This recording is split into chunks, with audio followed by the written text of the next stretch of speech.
Excelentíssimo senhor doutor Renan Calheiros, presidente do Senado Federal, presidente do Congresso Nacional, em nome de quem peço a vênia para cumprimentar todos os ilustres representantes da mesa, todos os senadores, todos os representantes dos trabalhadores e dos empresários que aqui se encontram.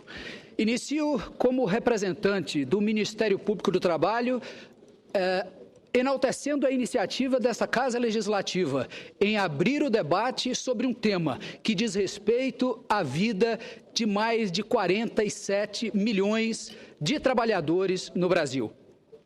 O Ministério Público do Trabalho, como já temos dito em outras ocasiões, tem posição firme a respeito da proposta contida no PLC 30 de 2015. Entende que a terceirização, tal como proposta nesse projeto de lei, na atividade finalística das empresas, é inconstitucional. Fere diretamente os direitos fundamentais dos trabalhadores e esvazia a função social da propriedade. Sobre isso, então, discorrerei nesses próximos minutos e peço atenção de Vossas Excelências. A Constituição Brasileira de 88 foi a primeira Constituição a fundamentalizar os direitos dos trabalhadores.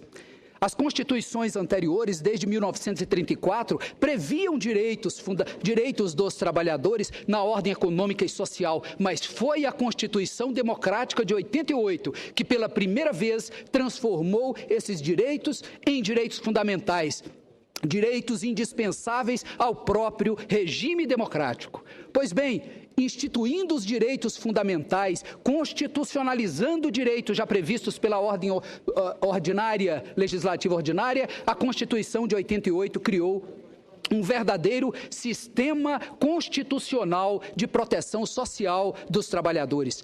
Esse sistema está fundado no princípio da evolutividade social.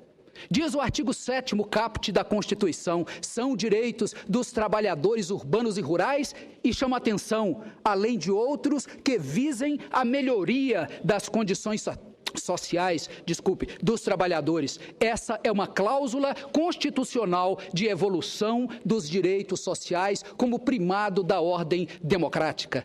O artigo 7º, inciso 1º, trata do direito fundamental que compõe esse sistema de proteção. Direito à relação de emprego protegida contra a despedida arbitrária mediante o pagamento de uma indenização compensatória. Esses direitos fundamentais dos trabalhadores compõem um grande esquema, um grande patamar, um patamar mínimo de direitos que devem ser melhorados, seja por meio de novas leis, seja por meio de convenções coletivas de trabalho.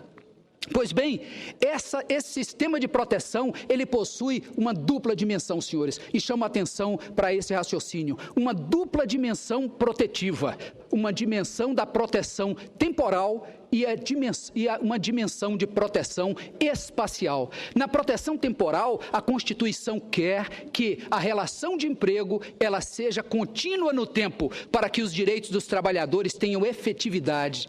Na dimensão espacial, a Constituição quer que a relação de emprego seja um fator de integração do trabalhador à vida da empresa. Sem esses dois fatores, continuidade e integração, o direito do trabalho não consegue desenvolver o seu sistema de proteção a contento à altura do desejo constitucional. Vejamos, em relação à proteção temporal, nós temos lá no inciso 1º do artigo 7º a indenização. Qual a finalidade do Constituinte, qual a lógica do Constituinte inserir nos direitos fundamentais do trabalhador uma indenização em caso de dispensa injusta? Ora, se há indenização é porque existe dano. A perda do trabalho, a perda do posto de trabalho é um dano na vida do trabalhador, porque ele depende única e exclusivamente do seu trabalho como meio de acesso às condições dignas de vida. Segundo aspecto, fundo de garantia do tempo de serviço. Ora, a efetividade de um fundo de garantia voltado a conferir estabilidade econômica ao trabalhador, a efetividade depende de tempo de depósito, para que um dia ele possa adquirir sua casa própria e possa se promover do ponto de vista da dignidade humana. Aviso prévio proporcional ao tempo de serviço. Ora, só é possível adquirir aviso prévio proporcional ao tempo de serviço se esse trabalhador estiver vinculado por um tempo de serviço razoável, e por isso nós entendemos que direitos como esse direcionam para um sentimento de continuidade e de integração, mas contribuição para a aposentadoria, um sistema previdenciário que depende para sua efetividade do tempo de contribuição do trabalhador. Para adquirir esse direito, que está previsto em todas as constituições democráticas, o direito à aposentadoria, o trabalhador precisa manter relações contínuas com o empregador. Férias. O direito a férias se adquire como? Com períodos concessivos e períodos aquisitivos, períodos aquisitivos e períodos concessivos que se sucedem no tempo. Só é possível, então, a efetividade de direitos como férias, FGTS, indenização por dispensa arbitrária, se houver um sentimento de continuidade, um propósito constitucional de continuidade no tempo. Do ponto de vista da proteção espacial, o próprio conceito de categoria profissional, senhores. O direito à sindicalização é direito constitucional, e a sindicalização, ela está vinculada pelo artigo 8º da Constituição a um critério de categoria. O conceito de categoria profissional, que já estava, inclusive, construído na gênese do direito do trabalho, é um conceito que está atrelado a um vínculo de solidariedade. Diz a lei, o que é categoria profissional, senão o vínculo de solidariedade que une todos os trabalhadores que laboram numa mesma atividade econômica. Outro aspecto, participação nos lucros e resultados, direito previsto no artigo 7º. O que significa o direito do trabalhador de receber uma participação nos resultados da empresa, resultados esses condicionados à boa prestação do seu trabalho, o que implica a colaboração do trabalhador para o sucesso da empresa e também implica na boa gestão da sua mão de obra, proporcional, portanto, ao empenho do trabalhador na construção do patrimônio da empresa. Por fim, o meio ambiente do trabalho, artigo 7º, 22. Direito fundamental do trabalhador, normas de proteção à sua saúde e segurança. As normas de proteção à saúde do trabalhador só têm eficácia se o trabalhador tiver um mínimo de estabilidade espacial, uma presença estável numa determinada empresa.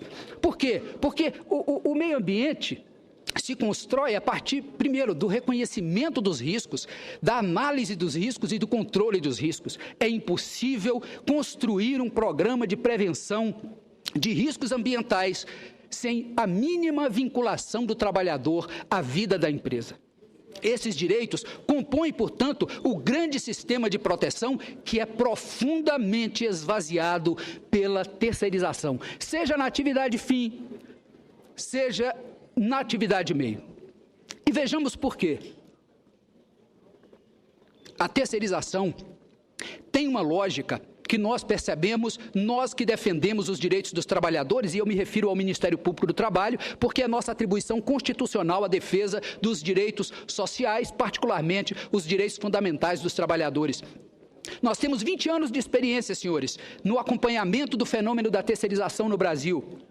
Há mais de 20 anos acompanhamos o uso indiscriminado da terceirização e já podemos sim, com base inclusive nos dados que hoje as pesquisas nos revelam, podemos afirmar: a lógica da terceirização é uma lógica perversa. A lógica da terceirização, senhores, é a lógica de remeter ao mercado de serviços etapas do processo de produção e depois contratar essa mesma atividade pelo menor preço. Portanto, a lógica da terceirização remete o trabalho ao mercado para adquiri-lo pelo menor preço, e para adquirir pelo menor preço, esse trabalho tem que retornar com baixo custo social.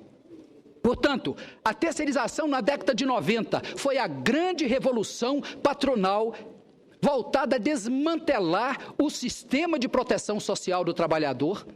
Por quê? Porque ela reduz remuneração e porque ela aumenta a jornada de trabalho, dentre tantos outros prejuízos àquele sistema de proteção constitucional do trabalhador. Reduz jornada, como o DIEESE já revelou, 24,7% a menos recebem os terceirizados, e aqui eu me refiro aos terceirizados da atividade meio, sem computar aqueles terceirizados da área rural. né? Hoje as pesquisas dizem que há hoje, em média, de 12,7 milhões de trabalhadores terceirizados nos setores econômicos urbanos, 34 milhões de trabalhadores empregados diretamente. A terceirização reduz remuneração e a terceirização aumenta a jornada. O DIEESE diz também, em suas pesquisas, aí disponíveis no site do DIEESE, que a jornada normal, aqui não me refiro à hora extra, a jornada normal, senhor senador, de um terceirizado é, em média, 3 horas a mais por semana. Nós, do Ministério Público do Trabalho, que fiscalizamos, nós temos absoluta convicção que o trabalhador terceirizado trabalha muito mais do que o empregado direto e submetido a jornadas extenuantes, certamente ele trabalha de 7 a 10 horas a mais por semana, no mínimo. Vejam, e como então a terceirização esvazia o sentido desses direitos fundamentais? Indenização compensatória, na terceirização, ela não desestimula a dispensa. Por quê? Ganha menos, a indenização é menor. FGTS, o trabalhador, se ele tem períodos intercalares de emprego e desemprego num regime de terceirização que joga o trabalhador para cá, para lá e tem contratos intermitentes, esse trabalhador tem prejuízo nos depósitos do FGTS, mais dificuldade em fazer a poupança familiar. Aviso prévio... Já cessou? Perdão, aviso prévio proporcional ao tempo de serviço é impossível, porque os contratos são rotativos e, sendo rotativos, os contratos não lhe dão o direito de acessar esse benefício. Contribuição para a adquisição da sua aposentadoria. As contribuições também são profundamente prejudicadas pelas intermitências de emprego e desemprego, com alto impacto negativo sobre o sistema de seguro-desemprego. Portanto, no plano espacial da proteção espacial, a terceirização esfacela os sindicatos, e esse é um objetivo do sistema da terceirização, que é o de fragmentar a força de coalizão e, portanto, fragmentar a ordem de organização coletiva do trabalho. Senhores, os sindicatos das empresas terceirizadas não representam os anseios, e nós percebemos isso, os anseios verdadeiros dos trabalhadores terceirizados naquela atividade econômica. Segundo plano, participação nos lucros e resultados. Não existe participação nos lucros e resultados de uma empresa de terceirização que sobrevive da diferença entre o que ela recebe pelo serviço e o que ela paga pela mão de obra. O meio ambiente do trabalho é profundamente prejudicado. Profundamente por duas razões, senhores senadores. Primeiro, a lógica de mercado reduz a capacidade, estou finalizando, a lógica de mercado que é própria da terceirização reduz a capacidade de investimento em medidas de meio ambiente do trabalho. Reduz profundamente, porque a empresa de terceirização que investe em medidas de segurança do trabalho não tem capacidade de concorrência no mercado da terceirização. Segundo, os trabalhadores não participam de um projeto construído empresarial de saúde e segurança, porque eles são permanentemente conduzidos de um espaço de trabalho para outro. Portanto, o Ministério Público do Trabalho aqui afirma que o esvaziamento dos direitos fundamentais dos trabalhadores implica, sim, em inconstitucionalidade. Mas a terceirização, senhores, mesmo na atividade meio, já é profundamente prejudicial. Agora, por que a terceirização na atividade meio, na década de 90, se legitimou na jurisprudência? Porque foi uma reivindicação do setor empresarial sob o argumento da teoria da ciência da área. Direito do trabalho, ou do Tribunal Superior do Trabalho. Tem que terminar. O argumento era, é preciso que a empresa se dedique ao seu core business, é preciso que a empresa se dedique à sua atividade fim, por isso ela precisa terceirizar a atividade meio. Essa foi uma reivindicação empresarial. O TST, Tribunal Superior do Trabalho, premido pela pressão do poder econômico, certamente da década de 90, no espaço da globalização, fez uma cláusula compromissória, que é a súmula 331 do TST. Permitiu terceirizar na atividade meio, como a administração pública já fazia, mas proibiu na atividade fim, porque na atividade fim a terceirização esvazia a função social da empresa. Toda empresa tem uma função social que está lá no artigo 5º, 23 da Constituição, função social da propriedade, artigo 170, inciso 3º da Constituição, a ordem econômica está baseada na função social da propriedade empresarial. E qual é a maior função social da empresa, se não gerar... Pelo menos na sua atividade, uma empresa que terceiriza tudo, senhores, é uma Comunicação Social. O Ministério Público do Trabalho, aqui, finalizando, se respalda a sua posição num bem elaborado parecer elaborado pelo Procurador-Geral da República no recurso extraordinário 713-211, tema que já está no Supremo, da lavra do Subprocurador-Geral Odim Brandão, excelente parecer de 150 laudas, em que o Procurador-Geral da República diz, textualmente, terceirizar a atividade fim é inconstitucional, porque viola cláusulas fundamentais da Constituição. Esse projeto não interessa à sociedade brasileira, senhores.